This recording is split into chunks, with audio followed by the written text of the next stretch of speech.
Pierre Mattei, e ele é fundador de startups na França e nos Estados Unidos. Ele também é diretor da Orbital Engenharia SA e vice-presidente da International Academy of Space Studies. E ele ocupa atualmente cargos de liderança, vários cargos de liderança, possui doutorado e pós-doutorado na USP, mestrado no ITA, MBA na ESPM e na UFF, e graduações no ITA e na AFA. Então, vocês viram que é um cara gabaritado para falar hoje para nós sobre satélites. O Mattei, então, ele atua então nesse mercado e vai falar com propriedade para nós hoje sobre isso. Tá certo, Mattei? Então, passo a palavra para ti e tá contigo. Joia, obrigado, Humberto. Bom, obrigado. Bom, não sei se estão em boas mãos, né? Vou tentar fazer o melhor aqui, que tem tanta gente boa no Brasil. Nossa, você falou assim, é a pessoa certa. Eu falei, caramba, conheço tantas pessoas assim, admiráveis, né? Não, com certeza. Assim, Com em certeza a nosso gente tem país, né? E no exterior, né? Então, já rodei bastante. Então, tem tanta gente boa por aí. Então, a ideia é captar, né? E a Unicinos, em particular, eu nunca estive na Unicinos, mas é uma universidade com a qual eu tive alguma relação na época do satélite Itasat, né? Tinha um aluno da Unicinos, se não me engano, estava no onboard computer, estava fazendo para a gente, fez um belo trabalho. Então, tinha um colega lá que acompanhava mais de perto a parte técnica. Mas, assim, é uma universidade que eu respeito, né? Então, quero te agradecer, Humberto, quero agradecer também ao meu grande amigo, meu querido amigo, professor Sandro Binsfeld, né? Que é uma pessoa que eu tenho um apreço muito grande, desde nossos tempos de ITA. Então, agradecer. Obrigado, viu, Sandro? Obrigadão, cara. Então, pessoal... Seja bem-vindo, Pierre. Ah, tá aí, né, cara? Achei que você já estava dormindo aí, pô, tirando a soneca da tarde. Que nada, né? Eu preparei uma apresentação, pessoal, eu tentei deixar ela mais leve, né, sem coisas escritas. Então, e no meio eu vou seguindo ali, então, um bate-papo, né? Então, eu vou tentar terminar antes, que eu começo a falar, eu vou embora, ainda mais um assunto que eu gosto, como satélite, eu gosto bastante desse assunto. Então, a gente poderia falar muito, muito mesmo. Então, vou tentar cair um pouco curto e aí a gente conversa um pouco, tira dúvidas. Então, como é um assunto complexo, e uma das coisas que eu vou tentar mostrar para vocês é o nível de complexidade desse assunto, né? Assim, poucos assuntos são mais multidisciplinares que esses. Vão ver absolutamente tudo, inclusive ciências humanas, ciências sociais, biologia. Não é só exatas, não, tá? Não é só engenharia. Então, tem física, tem matemática, tem química, tem quase tudo que vocês puderem imaginar tem. Né? Assim, um professor no MIT, um chileno, que ele inclusive tinha uma pessoa que cuidava dessa parte de sociologia aplicada a satélites. Né? Você não lembra, era de um país africano, não lembro do nome do país, mas era uma pessoa maravilhosa. Então, é um assunto... você pode explorar da maneira que você quiser. Inclusive direito. Né? A IAS hoje... você citou, ela está muito na área de mais direito espacial, né? Então, é um assunto extremamente importante. Mas, sem mais delongas, eu preparei uma apresentação, como eu disse já para vocês, eu tentei fazê-la bem leve, pouco chata, então vamos segui-la aqui, deixa eu ver aqui. Compartilhamento. Eu acho que eu não preciso tirar a minha, tu consegue botar por cima, né? Eu acho que sim, né? O que eu estava procurando aqui era... Deixa eu ver aqui. Ah, tem aqui. Tem um botão com uma seta para cima. Pronto. Vê se vocês estão vendo aí. Aí, estamos vendo. Estão vendo, ótimo. Então, primeira coisa, obrigado de novo. Eu vou agradecer a vocês pela honra, pela alegria de estar falando com vocês, em uma universidade que eu respeito bastante, e por serem alunos. Né? Uma das coisas fundamentais para um país se desenvolver, em particular em ambientes de alta demanda, são recursos humanos capacitados. Né? Então, eu ainda não estava, né, quando a gente conversou, Humberto, mas agora eu estou ajudando muito na criação de um distrito de inovação. É uma espécie de uma cidade, né, voltada para a inovação tecnológica em Florianópolis. Né? Então, é um empreendimento bastante grande, né, que se tudo der certo, a gente começa a quebração de pedra lá para abril, junho do ano que vem. E uma das preocupações que a gente tem, por estar lidando com aeroespacial, são recursos humanos. Você não vai fazer nenhuma indústria sem recursos humanos. Então, daí a importância dessa conversa. É por isso que eu valorizo muito. Né? E uma coisa que eu sempre gostei foi de falar com boas e bons alunos. Né? Então, a primeira coisa, né, a gente vai falar hoje, nosso tema principal é engenharia de satélites, né? Então, a gente vai tentar percorrer um pouco desse mundo, falar um pouco do que é um satélite, para que ele serve, como é que ele é colocado em operação, como é que é a operação. E vamos falar de vários elementos, né? E à direita aqui, vocês estão vendo uma foto bem grande. Tem gente que não gosta, né? Tem que falar que isso é feio, parece que embrulharam com papel celofane, alguma coisa assim. Mas para mim isso é uma das coisas mais bonitas, uma obra de arte, né? Eu fico olhando para isso aí e admirando, né? Cada elemento dessa peça de engenharia, a quantidade de especialistas. Então, cada ponto aí, cada elemento, cada subsistema, você vai requerer especialistas de altíssimo nível. E esse satélite em particular, olha que à direita ali embaixo tem uma cadeira, olha o tamanho desse bicho. Tá? Então, agora esse satélite foi feito, né, por nós, brasileiros, né, o Amazônia 1. E esses painéis solares que estão aí foram feitos também no Brasil, foi feito pela Orbital Engenharia. Né? Então, o satélite é uma obra do INPE, né? Então aqui eu aplaudo o INPE novamente, a Agência Espacial também, o MCT, principalmente o INPE nesse caso, que foi o responsável por fazer esse projeto. Então, e ele teve muito sucesso, né?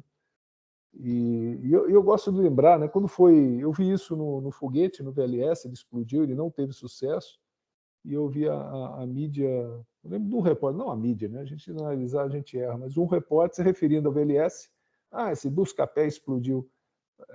Eu fico muito chateado porque mostra um desconhecimento da complexidade e o quão fácil é você perder uma peça de engenharia como essa. E quando o Amazônia 1 foi para o ar, ele foi lançado, foi colocado em órbita, muita gente criticou, né? Houve uma crítica muito forte, não está funcionando, está ruim.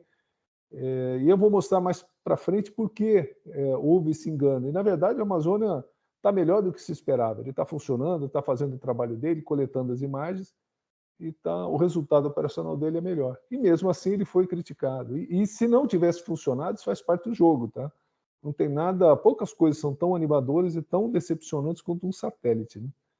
É um erro em qualquer subsistema, ele falha. Vocês estão me ouvindo, né, Humberto? Sim, alto e claro. Joia, joia, joia. Então a gente vai seguir esse sumário aqui, curto, né? Tentei percorrer uma gama que eu achei suficiente para uma compreensão do mundo, né, dos satélites. Então, primeiro a gente vai discutir o que é engenharia de satélites. Né? Existe um curso superior de satélites, onde é que ele se posiciona? Eu já respondo que não, né? Ele está dentro de uma outra engenharia. A gente vai discutir um pouco do que é um satélite, falar um pouco dos subsistemas, quais são as partes dele, sem entrar em nenhum detalhe, né? Porque, novamente, né, cada subsistema do satélite é um mundo, né, à parte. Tem toda uma complexidade assim que você vai precisar de vários PhDs para realmente alguém desse nível que passou muitos anos, ter uma formação avançada e muitos anos de experiência para ele poder falar que conhece aquele subsistema. Então, o nível de complexidade de um satélite é extremamente grande. A gente vai falar rapidamente aqui, vou mostrar alguns elementos. E vou mostrar, finalmente, eu quero satélite, como é que eu ponho ele em órbita e para que ele serve, afinal? Né? Para que eu quero um satélite? Então, primeira coisa, né, o satélite não existe uma engenharia de satélites, existe uma engenharia aeroespacial onde está o satélite. Né? E aqui o ITA, por exemplo, ainda não tinha no nosso tempo, né, Sandro, mas foi criado, né, quando eu voltei em 2010, por aí, foi criado engenharia, eu tive a honra também de ser coordenador e uma das pessoas que ajudou a criar o curso de engenharia espacial. Vários professores colaboraram, pessoas que, assim, eu tenho um respeito enorme por elas, mas ajudaram a criar a engenharia espacial, e a engenharia espacial fez parte da engenharia aeronáutica. Né? Então, a engenharia aeronáutica é a que cuida aí dos aviões, né? Coisas que vão no espaço aéreo, na atmosfera. E a engenharia espacial, vamos dizer assim, ela é muito relacionada a coisas do espaço, não é só no ITA, eu já vi isso em vários locais. Vamos ver o que é, se isso está certo, se isso está errado e como as coisas podem ser melhores. Né? Então, a engenharia aeronáutica é isso aí, ela vai cuidar do avião, da estrutura, da propulsão, da eletrônica, das comunicações, cuidar dos ruídos que vão acontecer, a resistência dos materiais, assim, um infinito de testes. Tem a parte de confiabilidade, interferência eletromagnética, antenas, tem um mundo de coisas dentro de uma aeronave. É um ambiente extremamente complexo. Se olharem uma turbina dessa, eu tive a oportunidade de trabalhar com uma turbina, a gente chama de turbina a gás, né? Ela é extremamente complexa. Vai ter que usar materiais que resistam a calores intensos, que consigam, dentro de uma turbina, a parte de câmara de combustão, por exemplo, você cria normalmente uma camada laminar para separar um pouco a parte quente da estrutura, que mesmo usando materiais diferenciados, metais normalmente, ela pode ser que pode ser que haja uma falha, né? E a própria relação se olhar uma turbina, parece uns dentezinhos, né? Você tem estrutura, nanoestrutura, tubos muito finos dentro de cada um daqueles dentezinhos para poder fazer uma troca de calor efetiva e não queimar a turbina, né? Então é algo bem complexo, tá? É bem complexo o mundo aeronáutico. E o mundo aeroespacial, não tem foto de satélite, não tem foguete. Então vai ter uns passarinhos voando no espaço aéreo e o ambiente ali está em órbita, né, a foto de baixo. E engenharia espacial é isso. Ela vai ter uma parte aeronáutica de coisas que vão na atmosfera e uma parte que vamos dizer assim, eu vou colocar aí entre aspas, né, voa em torno da Terra, que voam no espaço. Então, aí eu espero ter deixado vocês um pouco confusos para dizer sim, a aeroespacial ela não são coisas que estão navegando no espaço. Elas são coisas que estão dentro da atmosfera e fora dela. Então, essa é uma confusão que eu queria deixar bem claro, né? Isso é bem comum. Tem cursos no Brasil que falam em aeroespacial que só tem aeronáutica, tem cursos, por exemplo, do ITA, que tem a aeroespacial e cuidam só de espaço. Isso, aliás, no ITA, a gente está mudando isso aí. A aeroespacial vai sair da aeronáutica, pelo menos essa é a tendência, né? Eu espero mesmo que aconteça, e vai cuidar só da parte de espaço, né? Existe uma correlação muito forte, né, em alguns temas, mas são temas bastante diferentes. Exemplo, a aerodinâmica, né? A aerodinâmica aeronáutica vai ali de velocidades baixas até um pouco acima da velocidade do som, 1, 2, 3 vezes a velocidade do som, né? Espacial a gente vai para a hipersônica muito fácil, então tem alguns minutos somente, um foguete voando, saindo da Terra, vai passar um tempo muito pequeno, não lembro agora, né? Sei lá, uma coisa de 2, 3 minutos de voo dentro da classe da faixa que voa aeronáutico. Então a aerodinâmica também é diferente. E a maior parte do tempo vai estar voando fora de espaço.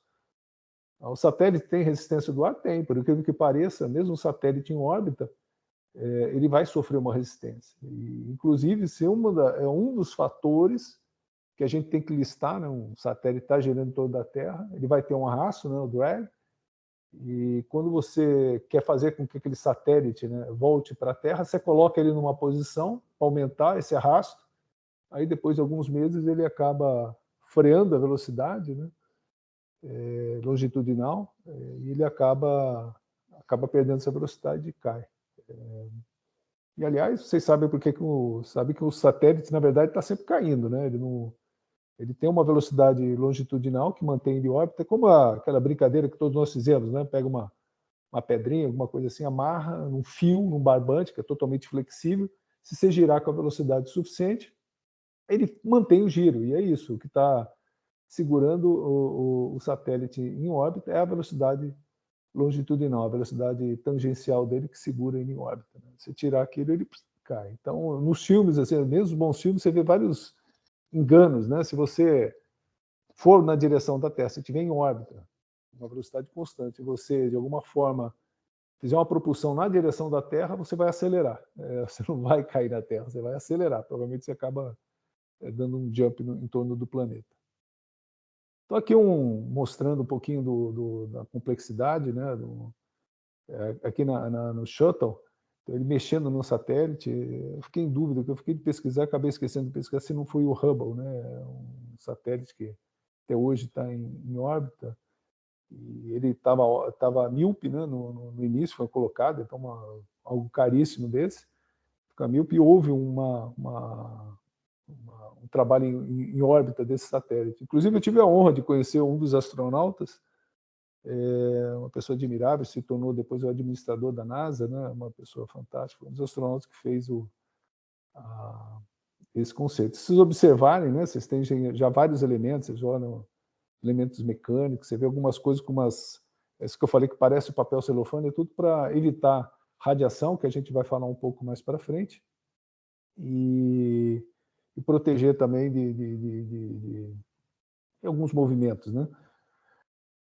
E aqui você vê eletrônica, você vê a parte mecânica, você vê tem outros elementos que a gente vê que acha nem sabe que é tão importante, mas a transferência de calor no espaço, ela para objetos em órbita, ela é crítica, né? Como você não tem a atmosfera, o lado que está batendo o Sol, onde o Sol está batendo, você no satélite você tem facilmente 100 graus, 150 graus Celsius.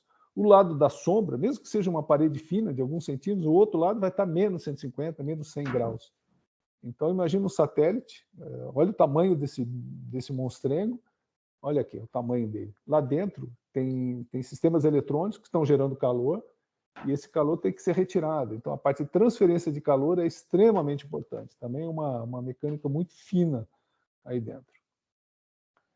E aqui eu coloquei a foto de um foguete, né? Afinal, o satélite só consegue chegar em órbita graças a foguete. E a primeira coisa que eu gostaria que vocês observassem, olha a fumaceira desse bicho. Tá? Olha a fumaceira que está saindo desse foguete. Então, deixa eu ver se a próxima imagem... aqui, ó.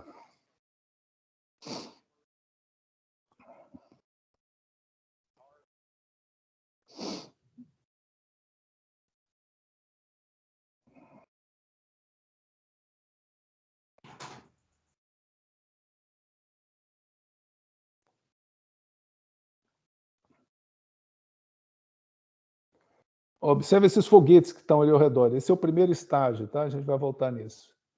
Tá vendo? Aquela manchinha que vocês estão vendo no cone do foguete ali já é que já passou da velocidade de som, aquela onda de choque. Aí entra uma aerodinâmica muito pesada aí também. E aqui nós temos duas fotos, dois foguetes, os dois estão saindo do chão.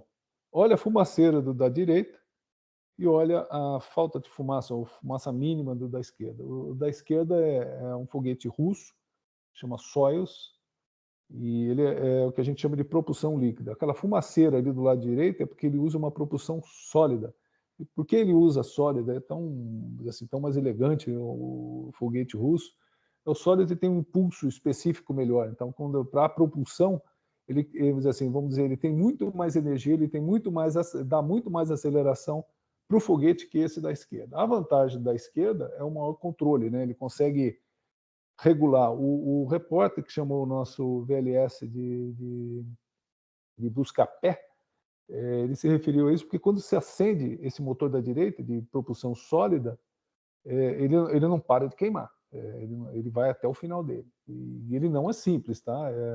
Você tem configurações internas e geometrias desse motor para promover uma maior velocidade, menor velocidade. Então, tem alguns ajustes, mas é na construção. Uma vez construído, acabou.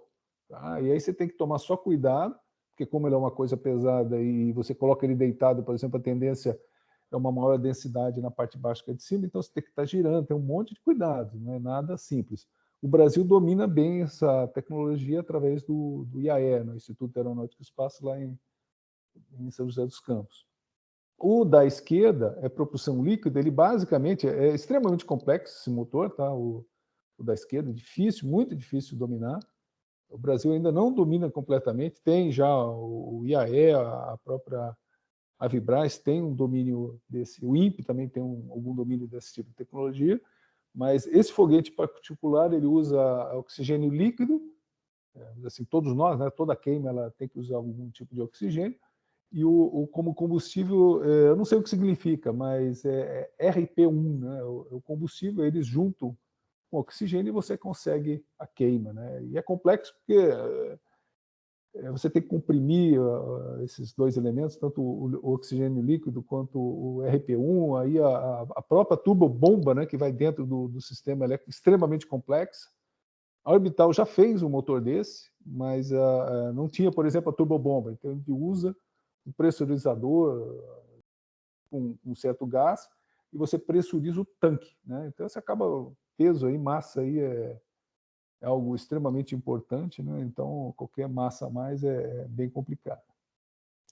E aqui uma das nossas realizações, né? Essa é nacional.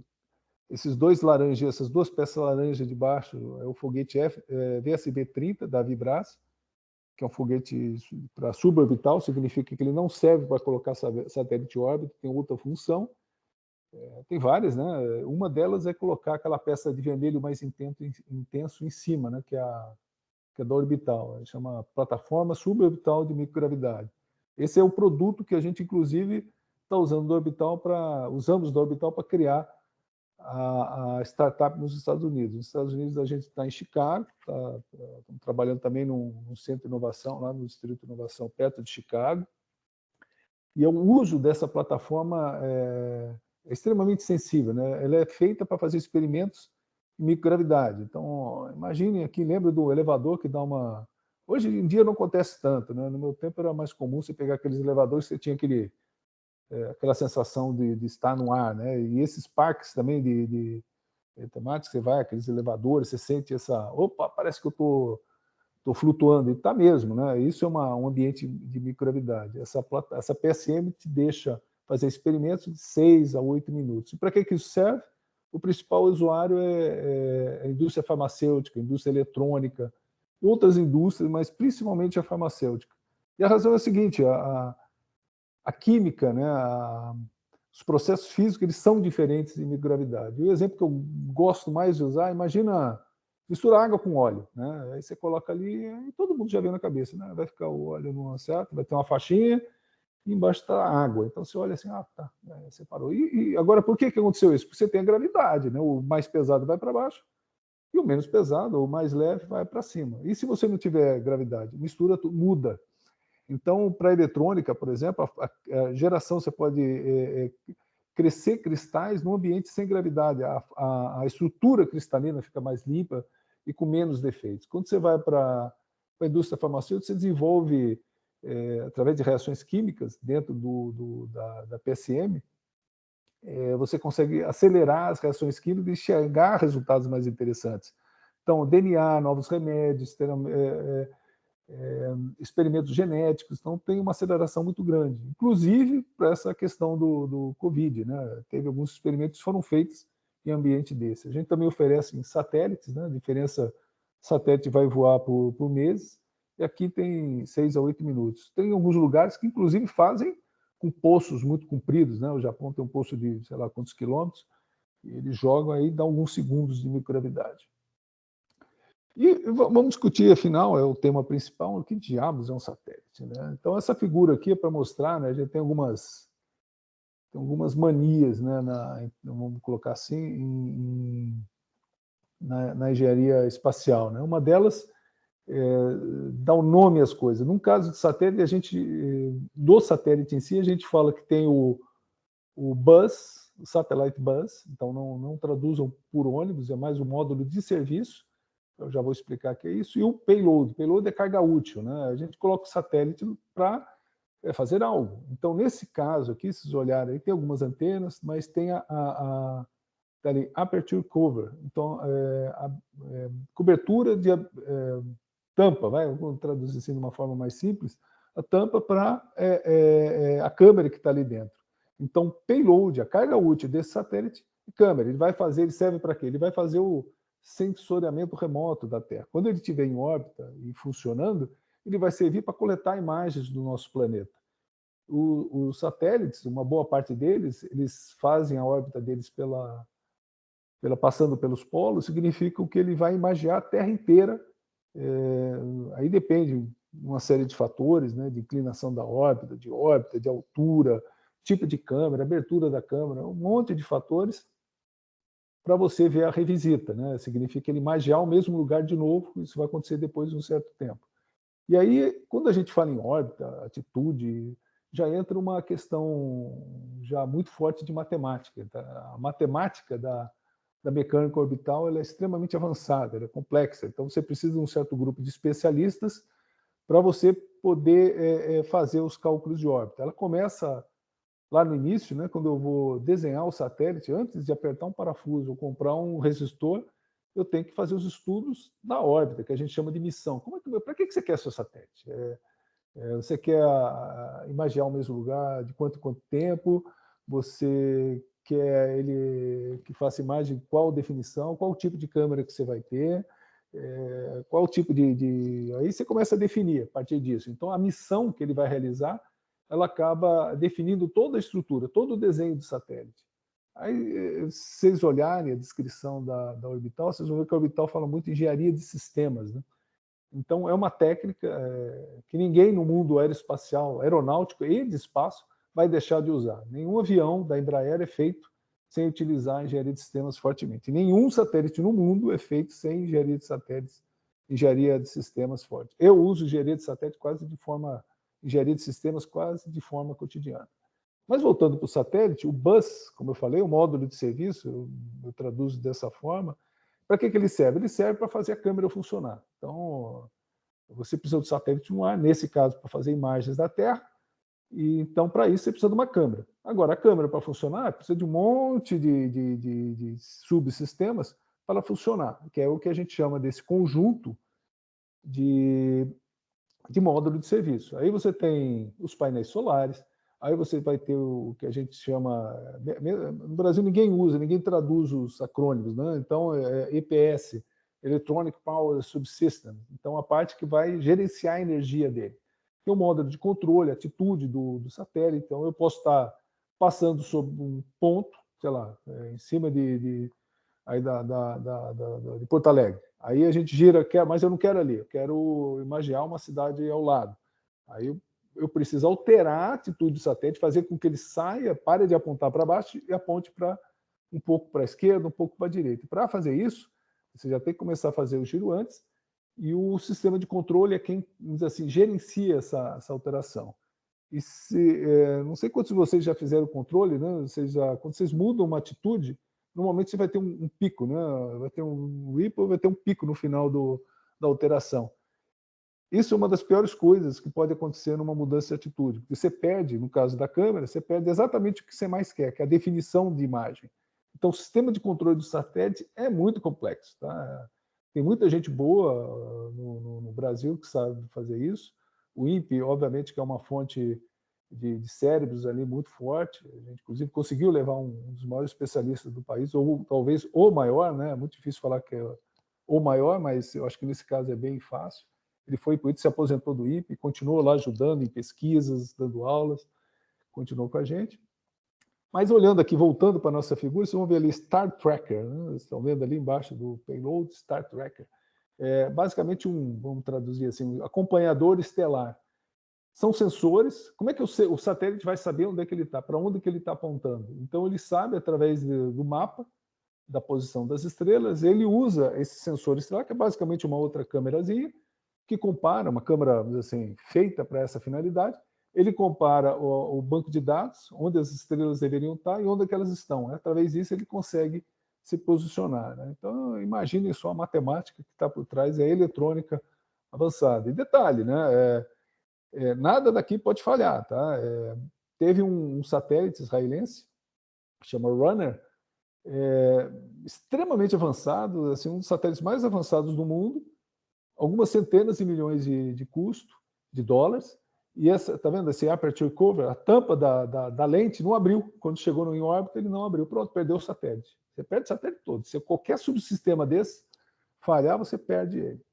Alguns são muito críticos, outros você tem redundâncias, mas painel solar não funcionou, você perde satélite. Se aperture cover não funcionar, não abrir, você perde satélite. Aí entram outros subsistemas, por exemplo, pode ver que tem várias antenas, né?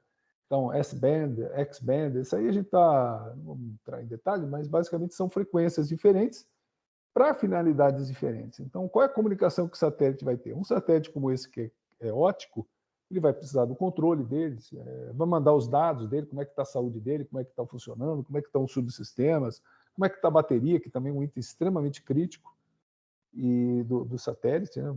Todos nós sabemos, vivemos isso diariamente. Então, tem comunicação para isso e tem que, dizer assim, se ele está gerando as imagens, ele tem que transmitir as imagens. Aí entra, por exemplo, essa X-band, que é uma frequência mais alta, você precisa de uma banda maior. E se você manda, você tem que mandar para algum lugar, né? Então, obviamente, que a gente pensa no satélite como alguém que está no espaço, mas você precisa mandatoriamente ter alguém que receba as informações e fale com o satélite. Então, tem todo um aparato no solo para receber esses dados. O INPE, né? A gente está começando ali o desenvolvimento de um satélite bem avançado ali junto da Orbital, com parceria com o INPE, com o ITA, e com esse Distrito de Inovação em Florianópolis, quer fazer um satélite privado. A gente vai usar essa estrutura do INPE, que é extremamente avançada e muito forte, é muito cara. Olha o tamanho dessa antena. Então, o INPE tem lá em São José dos Campos, tem em Cuiabá, acho que tem outro no norte do país, não sei separar, não me recordo. Então, isso é um conjunto, né? Então, quando a gente fala em satélite, gente, pensa nesse conjunto, né? O segmento de solo e o segmento espacial. E aqui eu vou colocar alguns, né, subsistemas, né, aqui de energia solar. Então, observe aqui a estrutura aqui é só a parte de energia, geração de energia do satélite, né? Então, você já vê, vocês podem notar aqui, você pensa na energia como painel solar, não é bem assim, né? Você tem vários subsistemas. E o detalhe, a gente vai voltar para frente ainda, mas se a gente está no espaço, a gente está fora da atmosfera. Se a gente está fora da atmosfera, a gente está mais exposto à radiação. E um dos problemas da radiação, o vento solar, né, são prótons, em alguns deles de alta energia, então os nêutrons, né, eles entram dentro de uma placa eletrônica dessa e dá pico de tensão. Esses picos eles queimam a placa. E pronto, você perdeu a placa de energia e você pode ter perdido o satélite todo. Então, é algo bem complexo. Então, eu não tinha falado, mas o sistema de controle tem ali Reaction Wheels, que é para colocar atitude, tem vários elementos. Você vê como a estrutura é muito complexa. Eu vou sempre frisar isso bem para vocês. Tá? E precisa também ter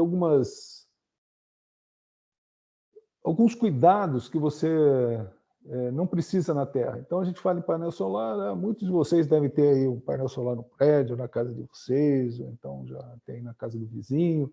É bem diferente, né? Você precisa tomar alguns cuidados, porque você, de novo, você está exposto a um ambiente que não tem ar, então você vai ter uma radiação solar muito forte, uma exposição muito forte, significa que teu painel solar, a qualidade da geração de energia, a partir da energia recebida, que o painel solar é um transdutor, ele transforma a energia óptica, né, fótons em elétrons lacunas, em prótons e elétrons separados, né, de maneira que você gera corrente elétrica. Com o tempo, todo o painel solar ele vai perdendo essa capacidade. No espaço, você tem um ambiente com essa radiação, ele muda a qualidade do vidro. Se você não tomar cuidado com o vidro que você está usando, ele vai ficar opaco, você perde tudo. Você vai ter uma degradação da geração de energia muito mais rápida do que no ambiente terrestre. Então, tem que tomar uns cuidados aqui também. Aqui uma das obras, né, o orbital, acho que só o Cibers 4C, acho que foi o único que o orbital não fez. Todos os outros painéis do INPE a orbital fez. Então, aqui uma das fotos, eu acho linda essa foto, né? Assim, para quem gosta de engenharia, que gosta de coisas complexas assim, isso é de uma beleza indescritível. Aqui um mapa, né, das várias realizações. Esse ano a gente fez vários painéis para vários CubeSats, né, para empresas, né, que estão nascendo. Isso é muito importante, tá? Existe uma linha mundial, né? Qual é o nome daquele empresário americano da SpaceX? O cara é um gênio, super gênio. Fugiu o nome dele, um crime não lembrar o nome dele. É o Elon Musk. Elon Musk, obrigado, cara. Ele mesmo. Esse cara é de uma capacidade, é um gênio assim. Ele criou todo eu atribuo muito a ele, né? Até pelo carisma pessoal, uma área que se chama New Space. Então, satélites e foguetes, tudo sempre foi muito centrado em governo. Então, o governo dava dinheiro para algumas empresas, normalmente muito grandes, né? Porque tipicamente empresas grandes conseguem fazer essas traquitanas, né? Na Europa, por exemplo, você tem ali Airbus, Thales Alenia Space, na América do Norte, outras grandes empresas. Então, não era um ambiente para pequena empresa, é um ambiente governo paga, grandes indústrias fazem. O Elon Musk começou a mudar isso. Eu sou empresário, vou colocar dinheiro, e começou a fazer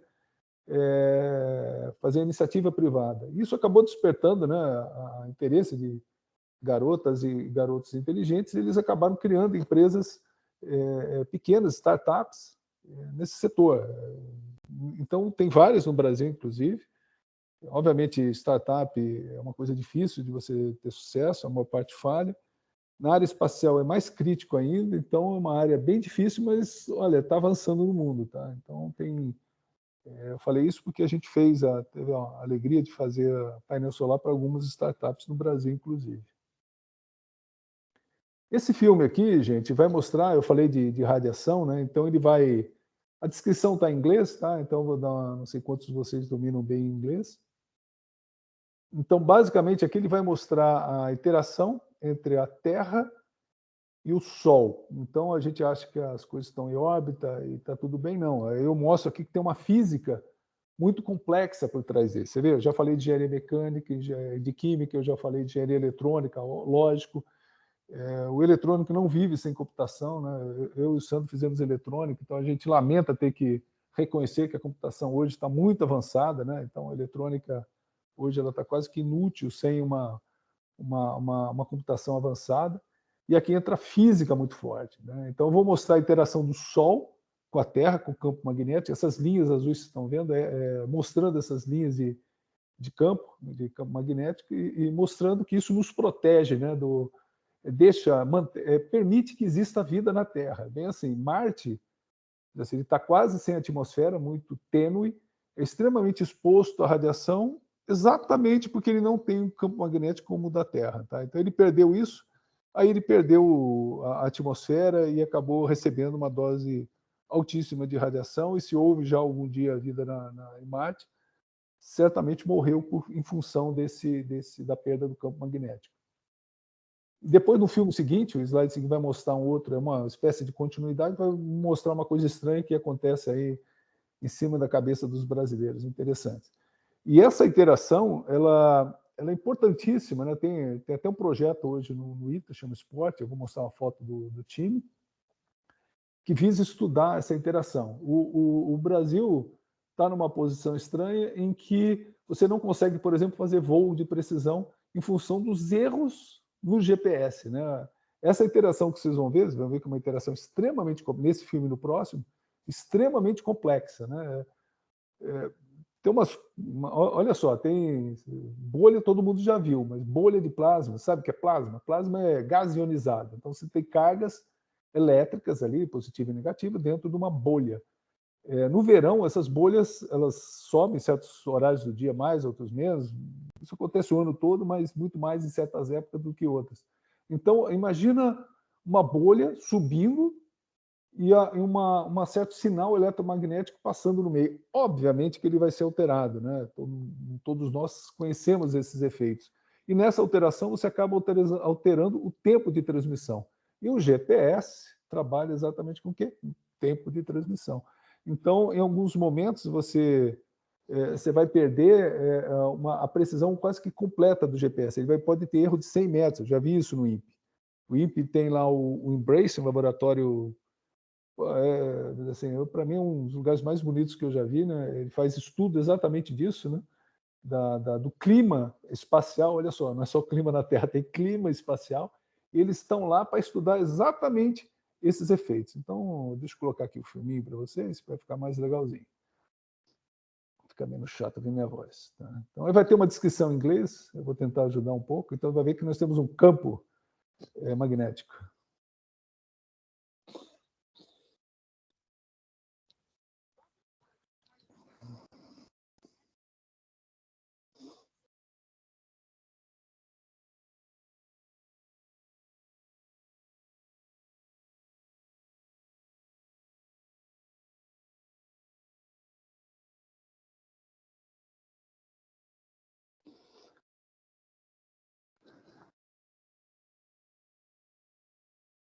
Para quem não, eu não sei o nível de inglês, né, de todos, certamente não todos dominam inglês no nível avançado. Então, basicamente, aquela coisa amarela que se descolou do Sol é o que eu chamei de plasma, né, uma massa de partículas ionizadas. Então, ali tem muitos prótons, elétrons, e vão interagir exatamente com essas linhas brancas, que é o campo magnético da Terra, né? Então, ele falou ali que a atmosfera protege um pouco, mas a nossa arma secreta aqui é o campo magnético. Aqui ele só falou que esse campo magnético ele é gerado dentro do núcleo da Terra, através de um núcleo que tem alta componente de presença de ferro, tá? Então, esse núcleo gira. Então, quando esse núcleo gira, ele gera o campo magnético, que é a nossa arma secreta que mantém todos nós aqui vivos.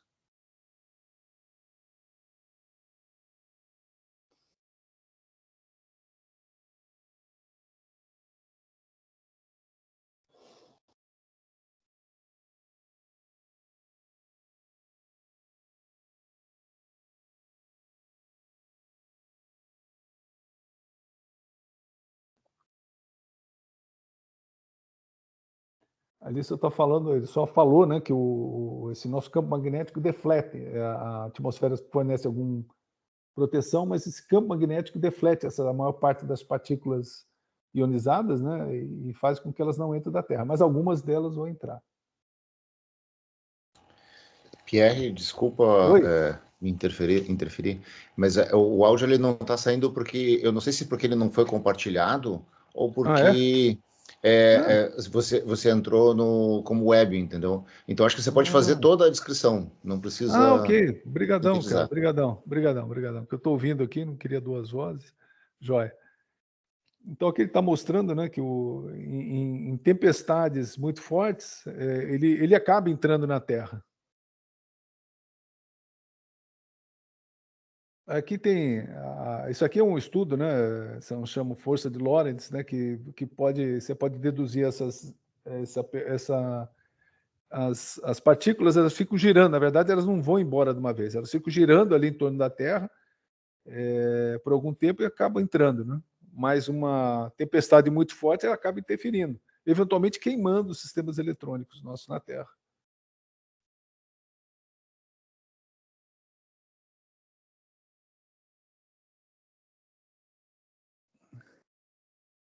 Ele está dizendo, só se a tempestade for forte o suficiente, isso pode até causar problemas sérios para nós humanos.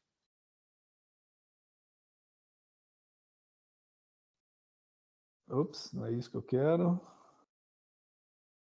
Esse aqui, não sei por que não pulou, fiz alguma besteira. Aqui, gente, a gente vai, como não vai ter, provavelmente não vai ter som também, então vou adiantar um pouco.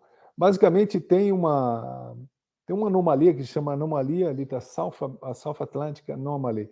É uma anomalia, normalmente ali vocês sabem, né, onde entra a radiação com maior intensidade são nos polos. O polo norte está o polo magnético sul, e no polo sul geográfico está o polo magnético norte, é invertido, né? Então as partículas normalmente elas entram por ali, né? Porque ali é igual um ímã, imagina um ímã, né? Só que aqui é uma situação muito mais complexa. E é mais complexa porque o nosso ímã ele está dentro da Terra, no núcleo. Só que antes de chegar na superfície da Terra, você tem toda uma estrutura que acaba interferindo.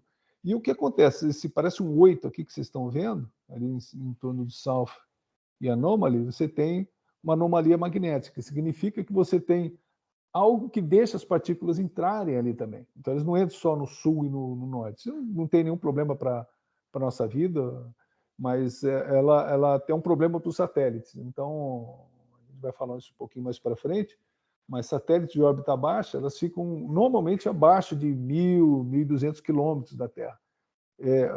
Essas partículas elas ficam chama Van Allen, né? Numa certa área onde elas têm mais intensidade, as partículas ficam girando, então, obviamente, elas são muito mais agressivas a qualquer eletrônica que se coloca ali. Então, nenhum satélite é colocado ali, né? Ele tem que ser muito bem protegido. Os satélites de órbita baixa, os CubeSats, satélites até 500, 600, 1 tonelada, às vezes até mais, dependendo da carga útil. Acho que parou o compartilhamento, Pierre. Ou sou eu que não estou vendo só? Acho que acabou mesmo. Eu fiz uma bobagem. Realmente acabou. Então vamos voltar aqui. Peraí, deixa eu colocar assim para não correr riscos. Pronto. Acho que eu dei um ESC a mais ali. Pronto. Vocês estão vendo. Estão vendo agora, Sandro? Estão vendo, né? Sim. Sim. Beleza. Joia. Então, basicamente, ali naquele 8, vocês veem, vai ter mais entrada de partículas e acaba atrapalhando toda a navegação. Então, quando eu falei no slide anterior que a gente não consegue fazer voo de precisão no Brasil, nessa região, não é só Brasil, né, seria que atinge outras partes da América do Sul, é em função dessa anomalia. E aí que entra, acho que no próximo slide que eu coloquei, uma foto ITA, um projeto que o ITA faz com a NASA, lá com a NASA de Huntsville, no Alabama, que eles estão fazendo um satélite exatamente para estudar essa anomalia, né? Uma série de tech extremamente avançado, se não for ou mais, é um dos nanosats mais complexos já produzidos, né? Os sensores foram produzidos pela NASA e o satélite produzido pelo Brasil. Ainda não terminou, né? Tá para ser lançado, chama SPORT. E o SPORT, a história é engraçada. O cientista-chefe desse projeto da NASA, ele é filho de missionários, ele viveu em Recife durante 18 anos. Então, ele é um americano que fala que é português com sotaque de nordestino. É engraçadíssimo. Ele ficou 18 anos e ele era fã do esporte do Recife, né? Então, daí o nome do projeto do satélite ser esporte. Então, começando o filme aqui. Não tem áudio, né, Sandro?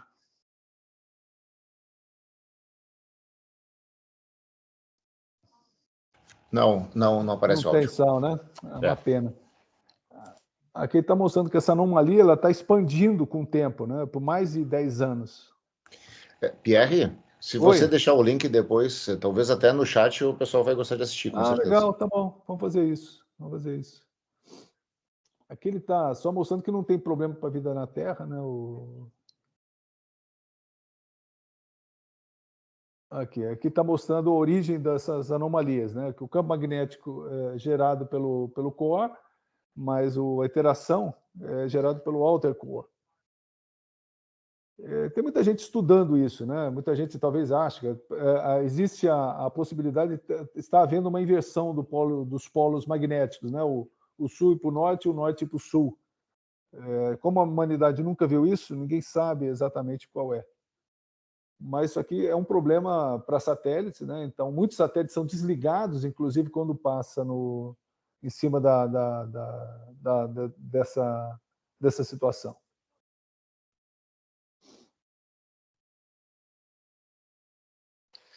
Me perdoe interferir, não sei se os senhores me escutam. No caso de um sistema que trocasse a estrutura elétrica por uma estrutura completamente óptica, isso seria atenuado esse problema ou não? Sim. O problema é que tipo de cristal? Você está falando para processamento óptico?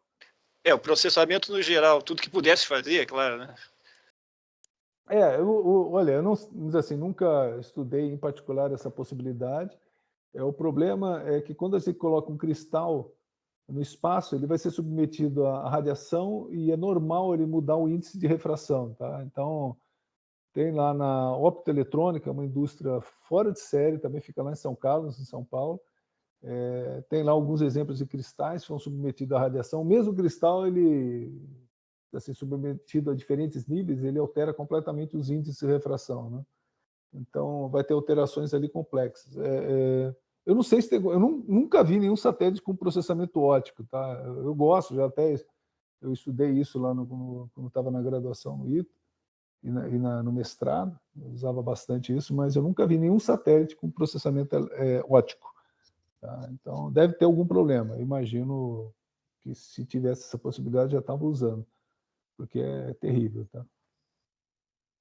Certo, obrigado. Nada, obrigado, senhor.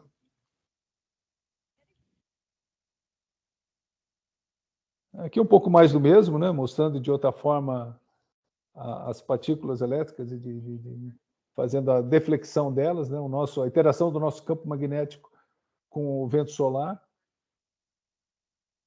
Aí são as partes onde ficam as partículas girando em torno da Terra, né? Eles ficam, deixa eu lembrar aqui, entre 1.900 até 1.200 quilômetros da Terra, da superfície da Terra. onde fica. Ali é o pior lugar que você pode escolher para ficar, porque onde as partículas ficam girando, você vai ter mais impacto, né? Dentro você está abaixo disso, onde fica a maior parte dos satélites que a gente chama de órbita baixa. Olha lá.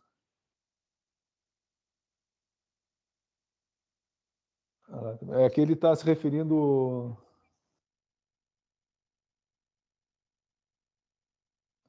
Aqui ele está...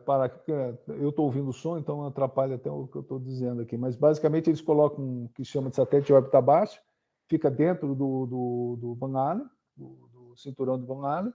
Aí tem o de órbita média. A órbita baixa, normalmente, está em torno de 600, 800 quilômetros, 400 em alguns casos. A International Space Station, a ISS, está em 400 quilômetros. E a razão é exatamente essa, é ficar o mais protegido possível, né? O problema é que quanto mais perto da Terra, mais arrasta a atmosfera. Você vai ter, a tua tendência é cair mais rápido. Então, você acaba tendo que usar mais combustível para conseguir se manter em órbita. Significa que você vai ter que aumentar, você está perdendo velocidade com a raça, você tem que aumentar, né? E aqui está mostrando alguns experimentos da NASA, né? Modelos satélites, inclusive esse do ITA, né? Com a NASA, e modelos teóricos à direita.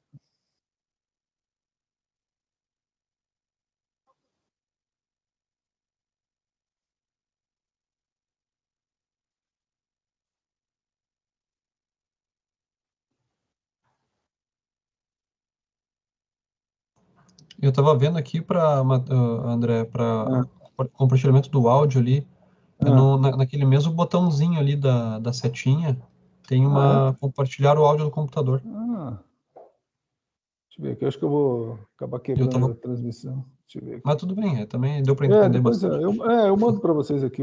Acabou o compartilhamento, não? Não, ainda está aparecendo na tela. Ainda está, né? Vamos lá. Estão vendo a figura ainda? Sim, projeto ITA e NASA Sport. Isso, joia. É isso aí. Então, esse é um projeto que eu em particular, tenho um orgulho danado, né? Então, faço alguns aplausos aqui para esse homem que está aqui, né? O Dr. Loures, uma pessoa que eu tenho uma admiração muito grande, é um líder, né? E aqui o grupo todo, aqui tem gente da NASA, gente do Brasil, tem gente do INPE, e aqui é Huntsville, né? Alguém sabe o nome de quem fez os foguetes dos Estados Unidos? Ninguém lembra, não? Eu desconfio que é o alemão aquele, não é? Ou não? É o alemão, nazistão. Foi o Von Braun. Von Braun, muito bem. Von Braun, isso. Ele fez os foguetes dele para os Estados Unidos nesse site. Eu fiz uma visita, né, quando a gente foi montar esse projeto de esporte, a esse site da NASA. Acho que eu levei 1 hora para conseguir pegar o crachá e passar pelo portão, né, que é um ambiente do Exército, extremamente controlado. Tinha um prédio ali, que o prédio praticamente era do Von Braun, né? Então era ele era um herói dos Estados Unidos, mas ele era meio que prisioneiro também. Tinha um andar todo para ele lá e fazia praticamente tudo de lá. Então ele foi o responsável. Foi nesse local, tá? Então até hoje se mantém as lideranças. É um lugar muito bonito, Alabama, no sul, né? Mas é muito bacana. Tem umas simulações, né? A gente vendo já o satélite em órbita, algumas. Eu quis mostrar mais uma ferramenta, né, que é muito usado. Brasil praticamente todo usa, Estados Unidos praticamente todo usa, dessa empresa americana chamada AGI, e esse software chama STK, né? Então, quando a gente vai planejar a missão de um satélite, qual o tipo da câmera, qual a abertura, o footprint da sensibilidade, potência do transmissor, então a gente usa muito isso. E como eu falei, os painéis solares, né, eles são feitos para gerar energia, então eles precisam de luz para gerar energia. Então, uma das coisas que você faz na hora que você vai desenhar a missão é ver a questão de geração de energia dos painéis solares. Então, ele está recebendo o Sol por quanto tempo, né? Como está em órbita baixa, está vendo? Ele gira rápido, ele dá a volta na Terra em 1h30. Então, dependendo da tua órbita, você vai ter vários dias e várias noites em 1 hora. É isso, tá? Alguns satélites, né, assim, que consomem mais energia, eles utilizam uma órbita que se chama sunsíncrona, significa que ele vai girar na velocidade do Sol. Ele vai estar sempre no mesmo horário, seja onde ele estiver passando, de forma que para ele, para o satélite, vai ser sempre dia. Aqui um pouco da visão, a gente viu ali... esqueci de mostrar. Deixa eu salientar aqui. Eu esqueço um negócio desse. Vocês vão ver ali que o satélite, ele está girando, coletando imagens, mas está no meio do mar. Você não está... O que eu faço com essa imagem? Aí observa que ele faz uma comunicação ali. Olha lá, tá vendo aquele vermelhinho? Não sei se dá para ver aí, mas tem um vermelhinho, ele está se comunicando com a estação de terra, que eu falei do segmento espacial e do segmento de terra. Aqui a gente vê ao contrário, né? A gente vê vai ver o Itasat, na época o Itasat ainda estava forte, o Itasat lá se comunicando com a estação de terra e transmitindo os dados, imagens, a estação de terra também enviando ordens para o satélite. Aqui uma outra visão, mais do mesmo, né? Tem ali o Itasat passando, fazendo a órbita dele e se comunicando com a estação de terra.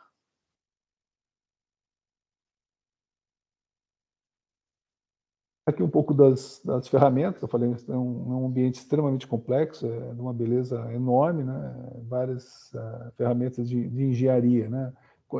Análise térmica do sistema da placa, vibração, eu não falei isso, mas antes de você pensar em colocar qualquer coisa em órbita, você precisa fazer vários modelos, né? Modelo de engenharia, modelo de estrutural, modelo de qualificação e, finalmente, o modelo de voo, que é quem vai para a órbita. Então, você, quando vai fazer um satélite, na verdade, você fez vários satélites. Então, com nível, cada passo, você vai tornando o ambiente mais complicado. E, obviamente, você usa de maneira intensiva simulações. E uma placa eletrônica, por exemplo, imagina, na hora que ela está no foguete, ela vai ter que aguentar a vibração do foguete. Então, você tem que fazer teste de vibração. Então, no desenho, você já tem que considerar isso. Você tem que fazer um desenho de placa que ela aguente aquela vibração e suporte isso. E no ensaio, no desenho também, você tem que considerar fortemente a geração de calor dentro de uma placa térmica, uma geração de calor dentro de um subsistema e geração de calor no satélite. Então, também, e tem vários outros elementos aqui, alguns deles que eu desconheço completamente, né, que você tem que considerar. E aqui, por exemplo, tem alguns exemplos. Ali no centro da foto da Orbital, que é uma das melhores empresas do Brasil, na minha humilde opinião, acho que talvez seja melhor hoje em termos técnicos, né? Faz coisas que eu acho assim absolutamente inacreditáveis, né? É uma empresa pequena, ali 20 pessoas tem ali dentro.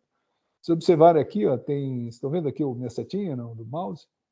Tem vários elementos de eletrônicos ali. Tem computador embarcado, você tem um timer, né? Você tem sincronizador, tem vários captador de ultravioleta, tem vários elementos. Aqui à direita, vocês estão vendo um teste que eles fizeram, que a empresa Thales Alenia, que é uma parceira nossa, uma empresa francesa, uma das maiores do mundo, eles absolutamente duvidaram, os franceses duvidaram que ia funcionar o nosso sistema de teste de placa solar, né? Então fizemos um instrumento para teste. Então tem vários outros elementos aqui que são extremamente complexos. E finalmente, né, afinal, satélite, a gente imagina um pouco, deixa eu parar um pouco esse filme, só para mostrar aqui, dar uma explicação. Aqui eu vou mostrar uma simulação que também eu fiz com STK, para a gente simular a entrada em órbita do Itasat. E vocês vão ver aqui o foguete, né? Ele está saiu da Terra já. Eu pulei aquela parte que eu já tinha mostrado nas imagens anteriores. Mas você vai ver o foguete, ele saiu já, está numa certa altura. Aquele pedaço que está caindo é o primeiro estágio dele. Normalmente o foguete, normalmente ele tem 3 estágios, né? Os 2 primeiros, via de regra, são de propulsão sólida, que eles têm um impulso muito grande. O terceiro pode ser sólido, mas normalmente se usa líquido, porque o líquido você tem o controle melhor de acelerar, desligar o motor, ligar o motor. Então, aqui eu estou mostrando a separação do primeiro estágio. Aí vocês vão ver aqui que embaixo, aqui, ó, está tudo apagadinho, daqui a pouco vai acender, tá? Vocês vão ver que vai ficar uma luzinha ali, então vai formar um brilho. Aqui é outra visão do mesmo, né? Está se separando e isso é feito tudo calculado, óbvio, né? Ele vai cair no mar. Essa figura, vocês vão ver que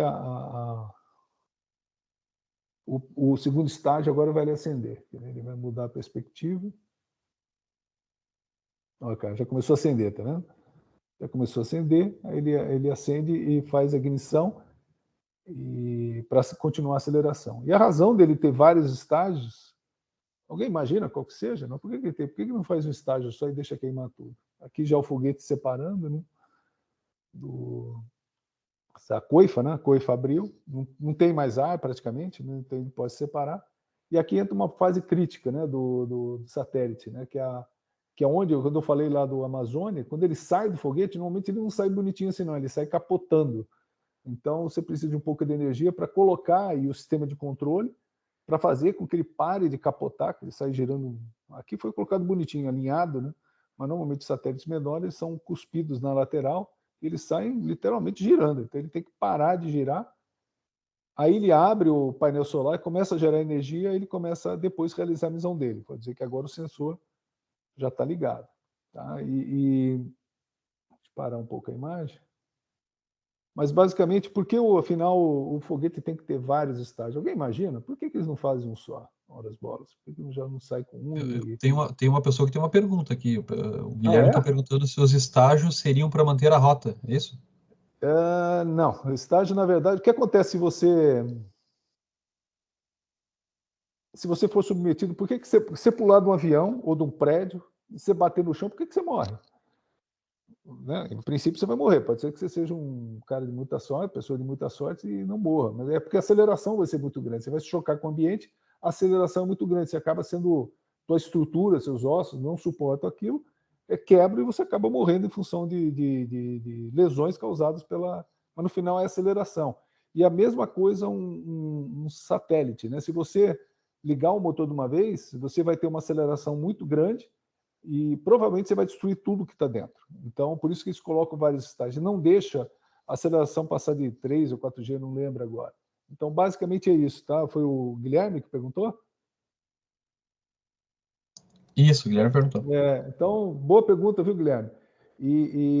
Assim, em parte você está certo, porque no último estágio, essa é a resposta para o... Na verdade, ele não sai nunca em linha reta, ele sempre faz uma curva em 3 dimensões. O último estágio, sim, como ele tem controle na propulsão líquida, você consegue dirigir, ligar, aumentar a velocidade, diminuir. Aí você tem, sim, a estrutura, você consegue, em alguns casos, girar a turbina, né? Chama impulso vetorado, você consegue alterar a posição da coisa e imprimir um torque diferenciado.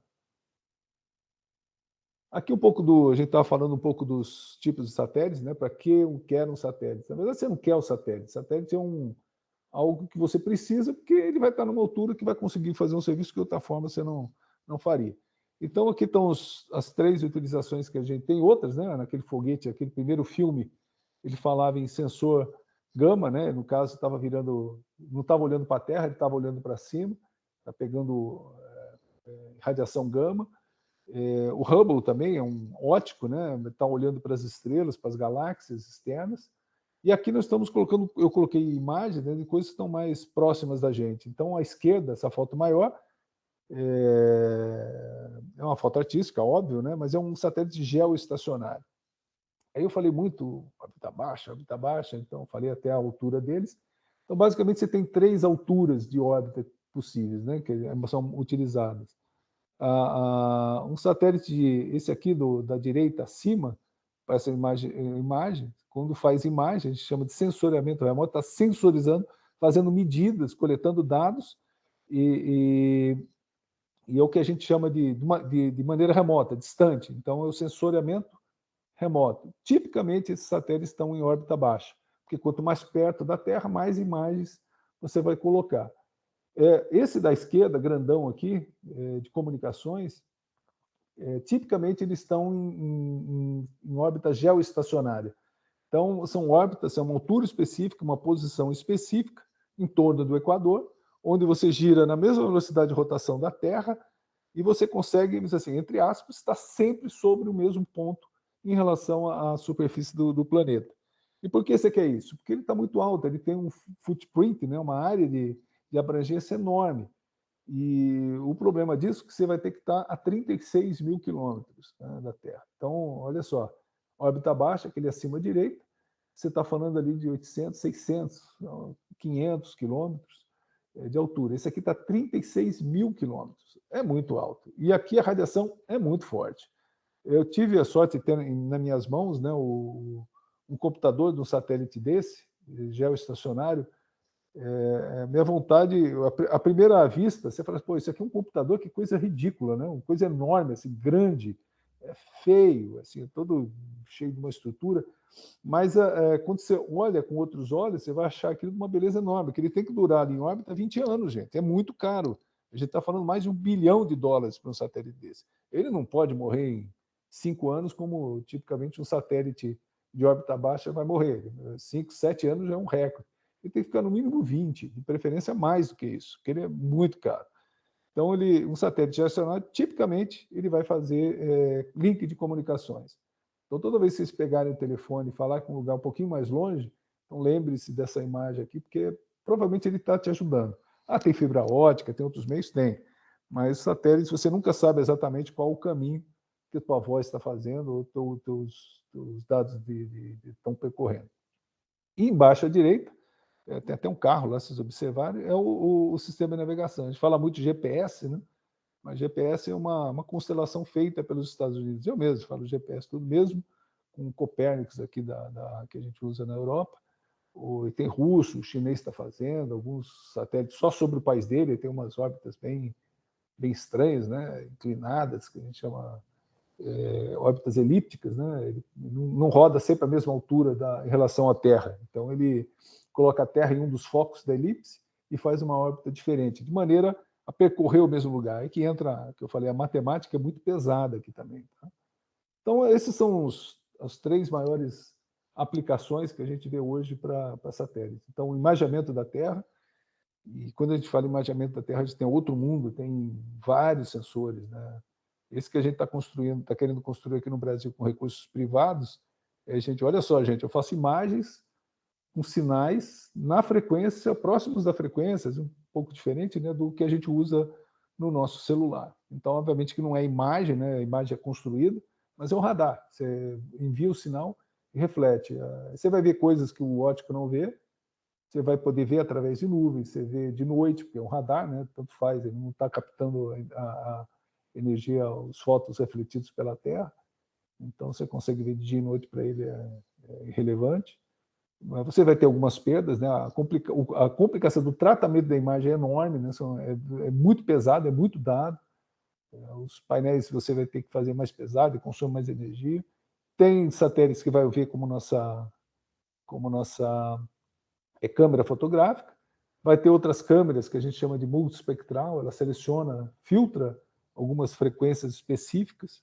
Então, a agricultura, toda vez que vocês colocarem algo vegetal nas bocas de vocês, lembrem de imagens de câmeras multispectrais e hiperespectrais, porque eles conseguem fazer essa imagem e avaliar a qualidade da plantação. Então, através dessa imagem, aí você manda para a estação do solo manda para alguém que vai tratar aquela imagem e vai gerar alguns índices, algumas técnicas que vão fazer com que a nossa produção agrícola fique melhor, vai avaliar a qualidade, a partir disso, a partir de outros processos, você consegue avaliar. Sistema de navegação por satélite eu nem comento, né? Porque não tem ninguém hoje. Você usa, hoje eu usei no meu telefone, todos os carros têm, aviões todos têm, navios todos têm, então a gente não consegue imaginar hoje viver sem GPS. Eu fui do tempo, né? Antes de ser engenheiro, eu era piloto da aeronáutica, e aí eu voava num tempo que não existia isso. Existem outras técnicas, mas nem se compara, né? E deixa eu ver se esse filme aqui, deixa eu ver se é esse.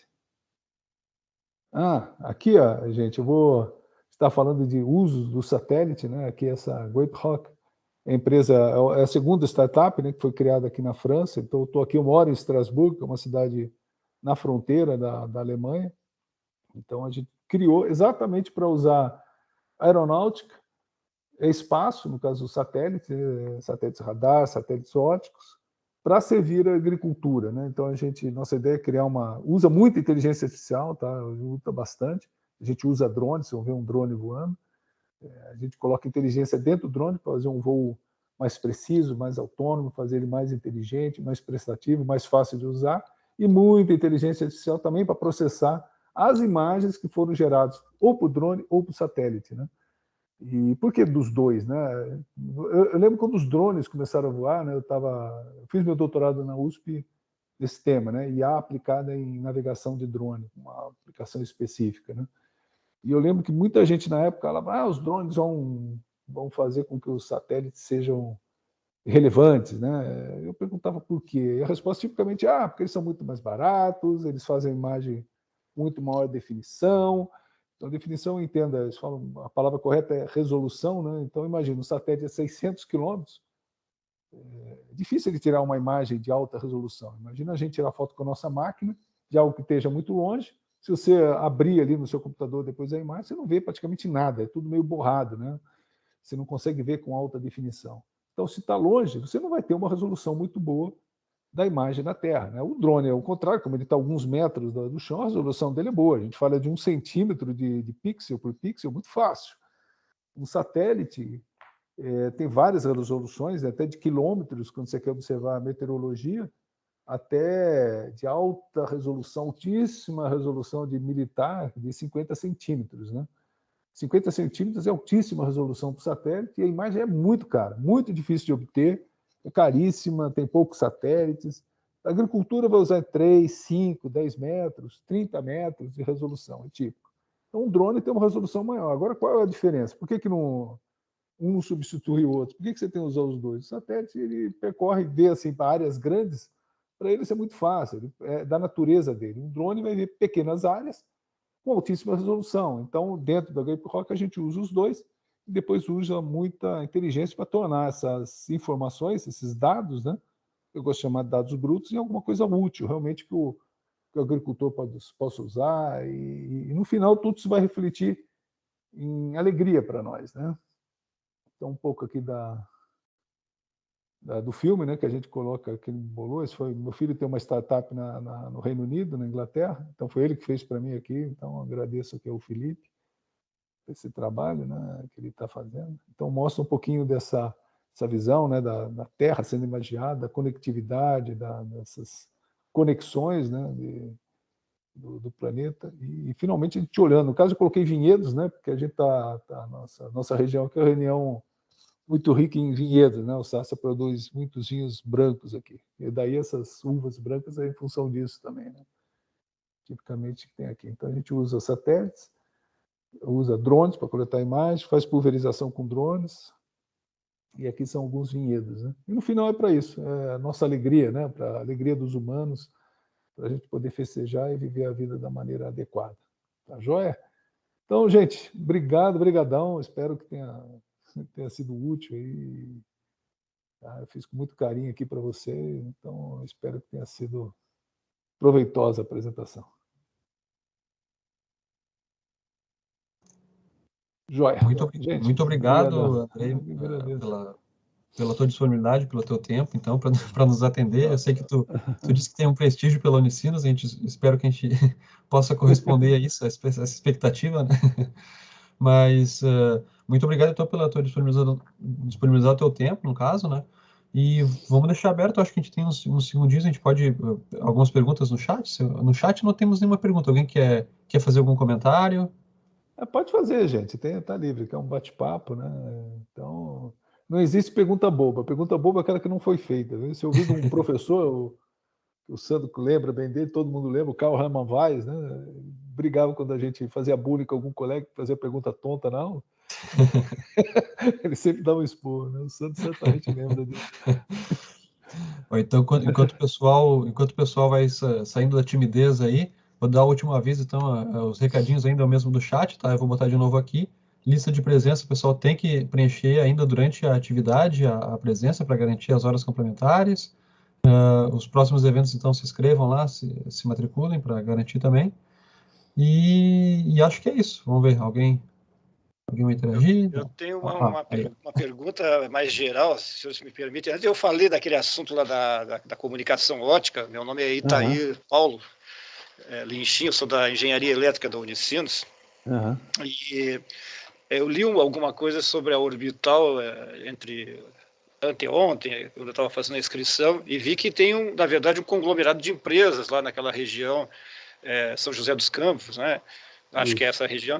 E a curiosidade é como é que isso está funcionando hoje, essa ligação, tem a Embraer, esse mundo aí, como é que ele está lá, do ponto de vista geral, tanto do que se produz de novidade, quanto do que se produz até de geração de postos de trabalho ou de ideias lá dentro dessa área. Olha, essa tua pergunta é muito boa, né? E também daria para a gente conversar durante muito tempo, né? Que é um assunto que realmente me apaixona também, né?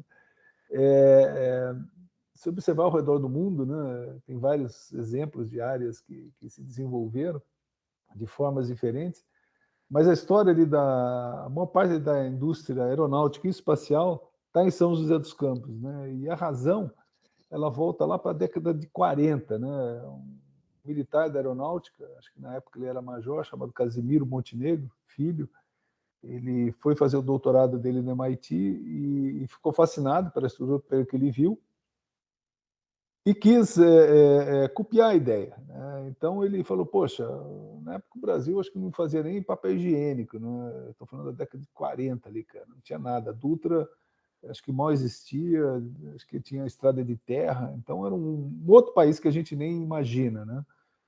Então a gente fala muito mal do Brasil, então a gente devia tomar um pouco de cuidado, né? Porque o país evoluiu muito, tem muito para evoluir, né? Tem muito para amadurecer, mas ele cresceu muito. E na época ele, poxa, eu quero fazer uma indústria aeronáutica. Olha só, o objetivo dele era fazer uma indústria aeronáutica avançada no Brasil. Aí ele fez estudos, várias regiões, chegou à conclusão que algum lugar ali entre São Paulo e Rio poderia ser adequado. E falou, mas como é que eu vou fazer uma indústria aeronáutica, uma indústria carregada de tecnologia, carregada de engenharia? Como é que eu vou fazer isso num país que mal tem escola, né? Se observar assim, foi tudo mais ou menos criado nessa época no Brasil. A primeira escola de engenharia foi no Exército, ele era, inclusive, foi originário, ele era da aviação do Exército no início, antes da aeronáutica existir. Como é que eu faço isso? Aí, se ele quer uma indústria avançada, o que é que ele faz? Escola, entendeu? Aí nasceu a indústria, né? Por que São José dos Campos hoje é um centro pulsante de tecnologia aeronáutica e espacial, né? Um PIB altíssimo, ele é um dos maiores PIBs do Brasil, uma cidade com maiores PIBs que tem em função disso, né? Tudo nasceu com uma escola, e ele fez o ITA, foi onde nasceu o ITA, a ideia dele foi para... O ITA não nasceu, a primeira ideia dele não era fundar uma escola de ponta, é fundar a indústria aeronáutica. Então, isso é uma coisa que acho que a gente meio que perdeu, tá? É uma crítica que eu faço muito, a gente diz assim, olha para a escola como uma entidade isolada. Isso acho que é um erro muito crasso. A gente tem que olhar para a escola como uma coisa importantíssima, assim, para a saúde econômica do país. Então, se você não tiver cientistas fazendo ali a física teórica, cientistas fazendo estudos aplicados e excelentes alunos envolvidos trabalhando nisso e alimentando as indústrias, mesmo que não vá fazer um doutorado, na indústria aeronáutica e espacial, tipicamente você tem... Na indústria espacial, se você não tiver no mínimo mestrado, você não arruma nenhum emprego, tá? É simples assim, não adianta nem mandar o currículo, não vai nem ser lido. Então, mas assim, é um caminho inexorável para você poder ter uma indústria avançada. Então, as coisas estão ali em São José em função disso, né? E a primeira indústria que foi criada dentro do ITA, a Embraer, também por militares, o Osiris Silva, que foi para a reserva como coronel,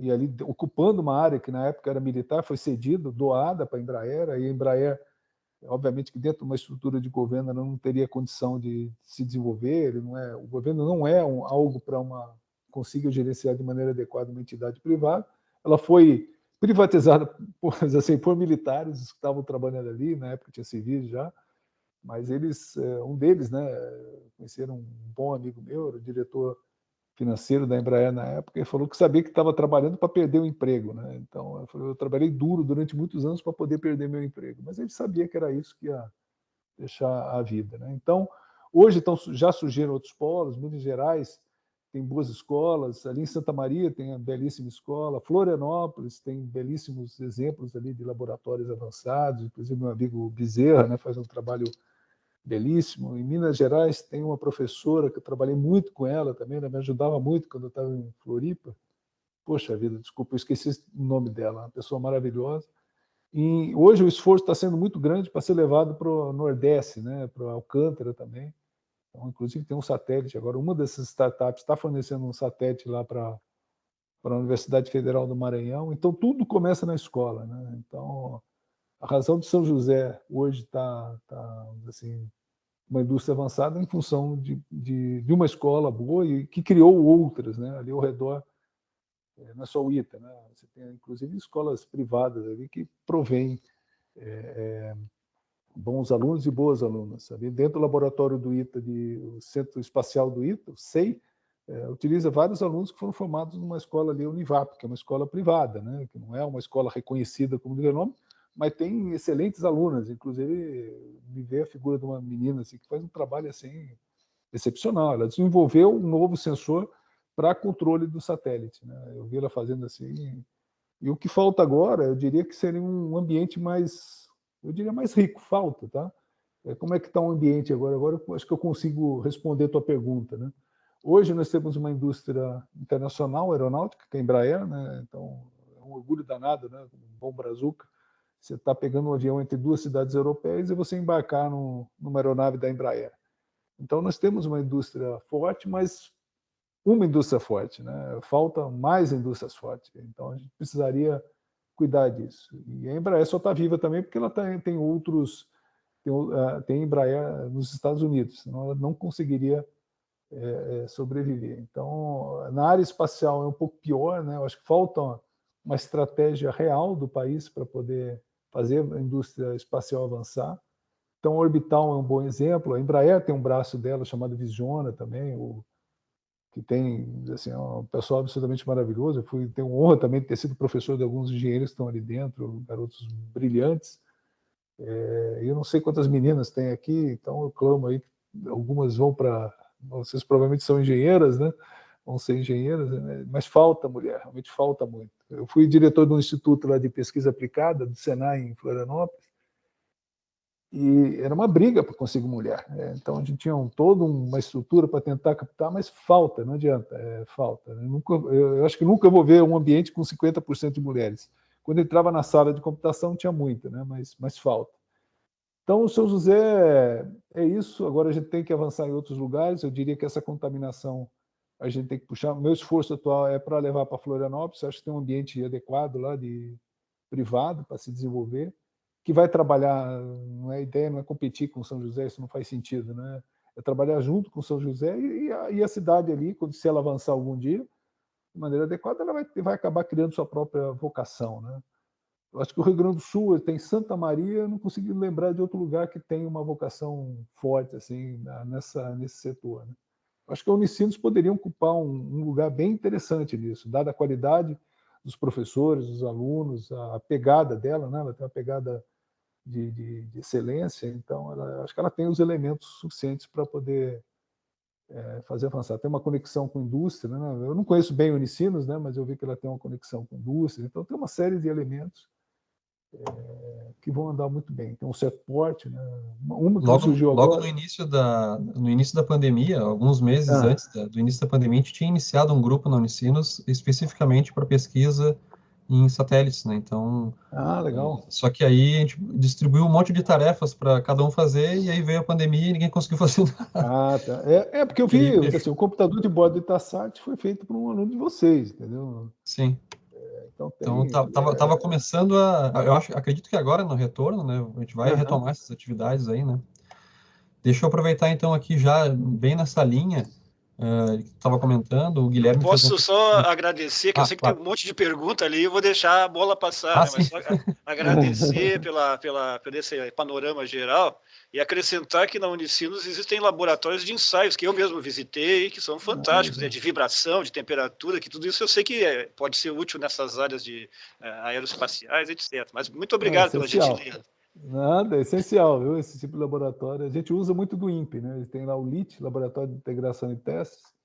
A gente usa bastante ali. O IAE, também, o Instituto de Aeronáutica e Espaço do Comando da Aeronáutica, também tem uns laboratórios. Esses bancos de testes são essenciais. Térmicos, de pressão, de vibração, tem um monte. Tem até acústico, né? Vai aguentar aquela barulheira do foguete. Mas diga, quem estava comentando? Então, o Guilherme perguntou o seguinte: atualmente, quais os meios que temos para chegar à engenharia espacial sem contar com o ITA? No caso, já mais ou menos é o que a gente estava conversando. Não, vocês conseguem, vocês têm todos os elementos. Vocês precisam. A engenharia espacial, na verdade, ela é uma aplicação específica das outras engenharias. Então, assim, eu diria que é um temático, né? Você não consegue trabalhar de maneira isolada, você vai ter que ter vários profissionais, excelentes profissionais, professores e alunos de outras engenharias e ela vai juntar, somar tudo ali. Então, depois cada pessoa vai se especializar, né? Não tem como. Então, vai ter a pessoa que vai olhar o satélite como um todo, engenharia de sistemas, né? Você vai ter a parte eletrônica, computação, mecânica, aí tem uma árvore imensa, né? Então, a parte, como eu falei, de software, inteligência artificial. Então, fazer acoplagem de sistemas que estão no espaço é um negocinho complexo. Então, controle, né? Controle é... Não, controle é uma das coisas mais importantes lá, entendeu? aí pesado, é pesado. Controle tem é bem aqui pesado. Né? O João tem uma dúvida. Vocês João. chegaram a planejar a reentrada dos satélites quando chegam ao final da vida útil? Que você vocês é obrigado, no caso, né? você é obrigado a fazer isso. Quando você vai pedir permissão para lançamento, tem toda uma sistemática, documentação que você tem que fazer isso, né? Tem uma série de homologações que você vai obtendo durante o projeto, né? No Space, satélites menores, você pula algumas, mas não todas. Mas uma das perguntas que você vai ter que responder é: você consegue fazer teu satélite cair em 25 anos? Se for não, hoje é uma que a gente chama de soft law, né? Uma lei leve, né? Você não é obrigado, mas você vai ter problemas para conseguir colocar o satélite em órbita, né? Não existe uma lei assim imposta, mas você tem que mostrar. E a razão eu acho que a razão da pergunta dele, que tem um lixo espacial tremendo, né? A Terra está circundada de satélites, então eles têm que cair. Então, como é difícil, o que você faz é isso. Normalmente você pouquinho assim, quando antes da bateria morrer, que é normalmente aqueles ciclos, né, de carregamento, de descarregamento, eles são estudados para prolongar a vida da bateria, mas em algum momento futuro ela vai morrer. E antes dela morrer e você perdeu completamente a comunicação e o controle do satélite, você coloca ele numa posição de máxima exposição ao arrasto atmosférico. Então, aos poucos, por isso que leva anos, né, como o arrasto é muito pequeno, leva anos, mas uma hora ele vai diminuindo a velocidade tangencial e ele acaba caindo na Terra. E não vai cair na cabeça de ninguém porque ele queima antes de chegar, né? Tem uma discussão danada aí, onde é que começa o espaço, onde começa e termina a atmosfera, né? Mas quando cair abaixo de 40 quilômetros, ele queima. Tá? E aí eu lembro, né? Acho que um astronauta, alguém que comentou, não sei se foi o Pontes, alguém comentou assim que as pessoas deviam tomar muito cuidado com o nosso planeta, né? Porque você acha que tem muito ar em cima de você, mas é uma laminazinha, tá? Uma laminazinha de atmosfera que você tem. Então, eu falei 40 quilômetros, onde realmente a densidade atmosférica aumenta, e aí você queima. Queima de verdade. Tá? Então, é isso. Então, você coloca numa altitude, máximo arrasto, e aí ele cai mais rápido. Então, aí você tem que provar através de tem algumas técnicas, acho que não é nada muito complicado. Agora, prova para quem isso? Porque a gente está falando de Brasil, por exemplo, né? E aí, em nível internacional, tem algum tipo de checagem que se faz ou não? É só na regulamentação nacional? Eu falei, são soft laws, né? Se o Brasil quiser fazer e não ligar para ninguém, lançar e dane-se, é isso mesmo que vai acontecer, entendeu? Mas no nosso caso, como a gente assim, não tem a total independência, você vai mandar para um foguete americano, da SpaceX. Você vai lançar através de um. Aí tem que passar pelo crivo deles. Passa pelo crivo do início. Aí você vai passar pela lei deles, entendeu? Então não tem o que fazer. Aí você vai para a Europa, vai ser a mesma coisa. Aí os outros países eu não sei, China, Rússia, eu não sei como é que funciona. Mas Índia lança bastante também, né? Lança bastante. Então eu não sei como é que funciona ainda, então não tenho conhecimento total, né? Mas tem empresas, inclusive a Cron está fazendo serviço no Brasil, mas tem várias empresas a nível internacional que fazem serviço. Tem pacote, tem uma maneira de levar aquilo, maneira de guardar, até você chegar e fazer revisões, testes, e papéis. Inclusive, um dos papéis que você tem que fazer é provar que o satélite cai antes de 25 anos. Como você está usando o satélite dos outros, você vai ter que seguir. Mas eu não acho isso ruim, não, tá? Eu acho que tem que provar mesmo. Tem que provar mesmo. Tem mais uma pergunta, então, tem mais uma pergunta então do Rodrigo aqui. Ele gostaria de saber se o serviço de imagem que vocês prestam para a agricultura, ele é específico para o tipo de plantio que vocês comentam ali, que pelo nome denota que é para vinhedos, mas se vocês fazem o tipo de análise de outros tipos de agronegócio, outros tipos de plantio, no caso, né? Hoje a gente está, assim, como estou aqui na França e estou no Brasil, obviamente que... E eu gosto muito do país, né? Realmente gosto, tenho um apreço muito grande pelo Brasil. A gente está trabalhando hoje com cana e florestas, né, de pinos e eucaliptos, no Brasil também, em Santa Catarina, Paraná, em particular. E cana-de-açúcar, obviamente, ali no interior de São Paulo, no epicentro mundial. O Brasil é o maior produtor de cana-de-açúcar de longe, e ali aquela região em torno de Ribeirão Preto é o maior produtor do país, quer dizer, um epicentro muito forte. Mas é uma startup, acabou de nascer no final de julho, então é um bebezinho ainda, mas a ideia é trabalhar com tudo. Está fazendo negócio com tudo. Nosso negócio chama agricultura de precisão, né? Então não é para vinhedos. Grip Rock é só uma referência porque nasceu na Alsácia, aqui em Estrasburgo, e é uma região produtora, muita riqueza. O vinho é a plantação, as vinhedos, é a plantação com maior valor agregado do planeta, né? Então, assim, os valores são muito diferentes. Quando você vai fazer um serviço em cana-de-açúcar e para vinhedo, é outra conversa. Então, a resposta é essa, mas respondendo a pergunta de maneira direta, né, não estamos concentrados só em Viena. Isso foi só um carinho pela região, que eu gosto muito daqui. Tá certo. O professor Sandro faz um comentário também, né? Já que está se falando bastante, já que se fala um pouco em IoT via satélite, será que seria um caminho aí de oportunidade para a Unicino se inserir nas aplicações de satélite? Sem dúvida, sem dúvida. Isso aqui é uma sugestão, entre mais nas aplicações, né? Você vai ter... Eu estou esquecendo, estou ficando velho, viu, Roberto? Mas eu estou tentando lembrar dos números. É uma coisa de 100 ou 200 vezes mais dinheiro em aplicação na Terra do que fabricar satélite e fabricar foguete. Tá? Muito mais dinheiro, assim, mas muito mais dinheiro. Então, sim, a IoT é uma das coisas mais importantes. Eu não estou usando ainda por absoluta falta de tempo, né? Já tem muita coisa para fazer, mais do que deveria. Então, mas a IoT, eu fiz uma parceria aqui inclusive com uma empresa aqui da região. Então, a IoT é essencial, né? E imagina áreas distantes, você não tem uma conexão, seja por celular, ou por antenas, ou porque fica muito claro colocar tanta antena. Então, o satélite é absolutamente... A IoT satelital pode ser uma saída para vários problemas, né? Tanto ambientes para a gente poder proteger o meio ambiente, né? Que é essencial para a nossa vida, a vida não só dos humanos, mas toda a vida na Terra, né? Tem que proteger, está destruindo demais. E para a agricultura, grandes campos como de cana-de-açúcar, que a gente falou, né? Eu vivi algum tempo ali na região onde eu fiz o doutorado. Então, são campos imensos. Eu olhei para Minas Gerais, vai para Mato Grosso do Sul, Mato Grosso, Goiás, tem campos assim a perder de vista, soja, essas coisas. Então, sim, tem que ser observado. E eu acho que isso aí o Sandro mata no peito, né? Que o Sandro sabe essas coisas, né? Ele é muito bom nisso.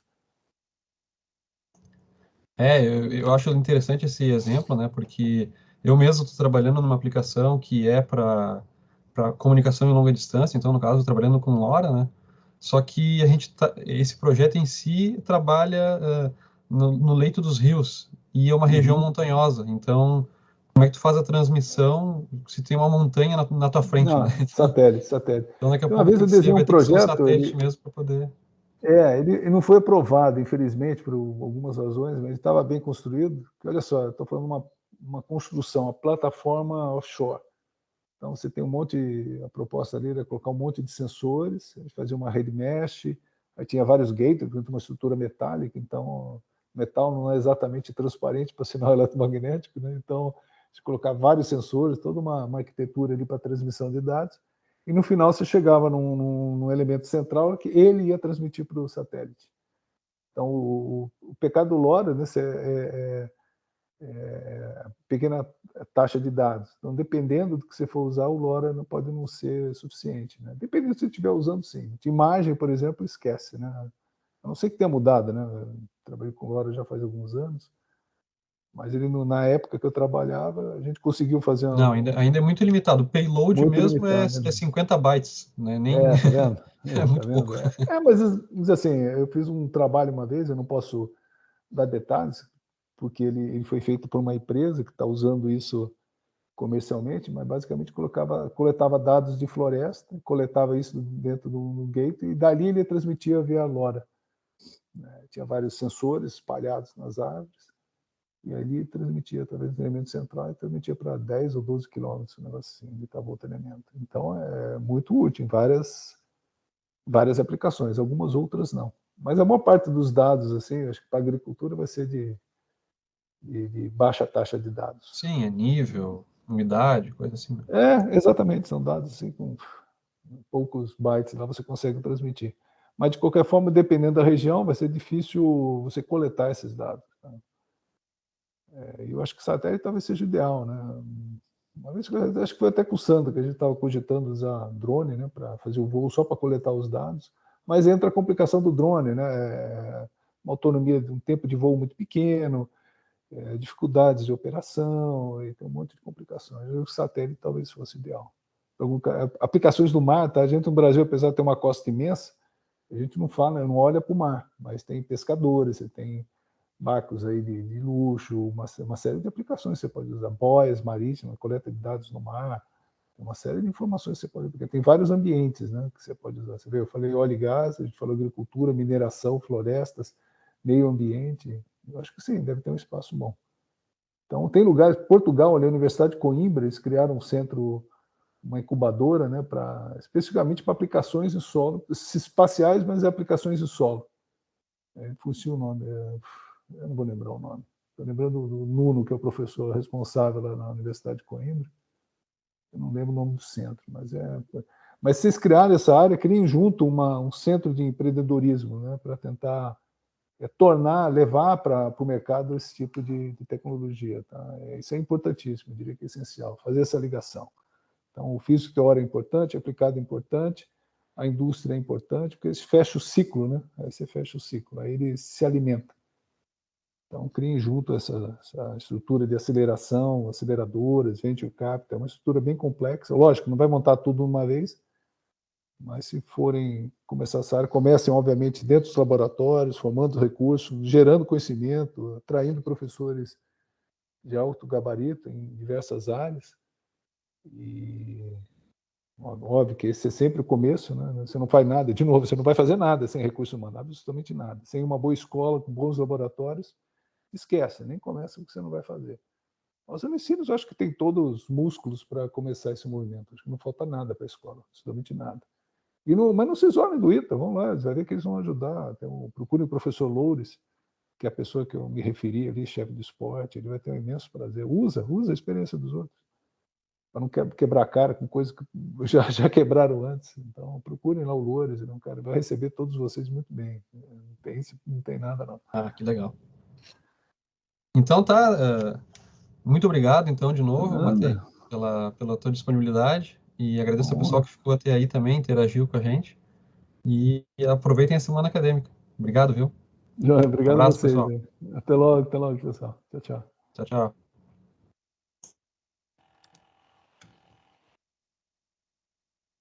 Obrigado, Pierre.